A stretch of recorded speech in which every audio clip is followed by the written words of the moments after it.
بسم اللہ الرحمن الرحیم۔ السلام علیکم ورحمۃ اللہ وبرکاتہ۔ حضرت علی علیہ السلام کی خدمت میں ایک شخص آیا اور دستے ادب کو جوڑ کر عرض کرنے لگا، یا علی علیہ السلام، میں ہمیشہ اداس رہتا ہوں، اکیلا پن، تنہائی اور اداسی کو ختم نہیں کر پاتا، آخر میرے ساتھ ایسا کیوں ہوتا ہے؟ یہ اداسی ختم کیوں نہیں ہوتی؟ بس یہ کہنا تھا تو حضرت علی علیہ السلام نے فرمایا، اے شخص، جس انسان کی روح کمزور ہوتی ہے وہ انسان مایوس اور اداس رہتا ہے۔ تو اس شخص نے کہا، یا علی، میری روح کمزور ہے تو میں اسے طاقتور کیسے بناؤں، اور یہ کمزور کیسے ہوئی؟ تو حضرت علی علیہ السلام نے فرمایا، اے شخص، انسان کی ایک غلطی جو وہ بار بار دہراتا رہتا ہے وہ یہ کہ اپنی خوشی دوسروں میں تلاش کرتا ہے۔ اچھے کپڑے پہنتا ہے تاکہ اس کی تعریف ہو، لیکن جب تعریف نہیں ہوتی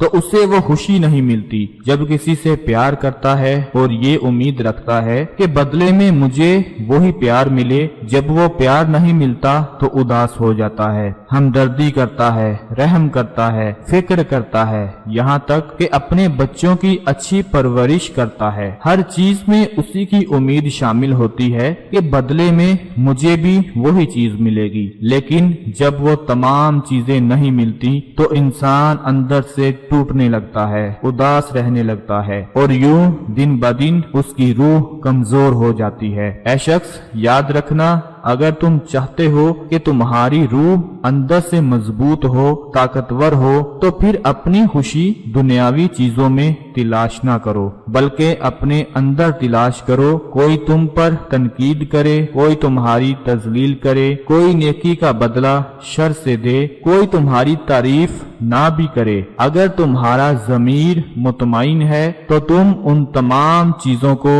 درگزر کر کے یہ سوچ لو کہ اگر تم خوش ہو اور تم صحیح ہو تو کیا فرق پڑتا ہے۔ امید صرف اپنے آپ سے اور اپنے اللہ کے ساتھ جوڑو۔ یاد رکھنا، بہادر وہ نہیں جو تلوار لے کر ہزاروں انسانوں کو چیر دے، بلکہ بہادر وہ ہے جس کے وجود میں درگزر کرنے کی طاقت ہو۔ دوستو، پیارے علی علیہ السلام کے اس فرمان سے ہمیں یہ لیسن ملتا ہے کہ اپنا رشتہ اللہ تعالیٰ کے ساتھ جوڑ لو، اللہ کے ساتھ اپنے تعلق کو مضبوط بنا لو، انشاءاللہ آپ کبھی بھی اداس نہیں رہو گے، کبھی بھی پریشان نہیں رہو گے، اور کبھی بھی تنہا نہیں رہو گے۔ وہ اللہ آپ کے ساتھ ہوگا۔ اس پیارے سے میسج کو، پیاری سی بات کو دوسرے تمام بہنوں اور بھائیوں تک لازمی پہنچا دیں۔ صدقہ جاریہ سمجھ کر اس ویڈیو کو شیئر کرتے رہیں۔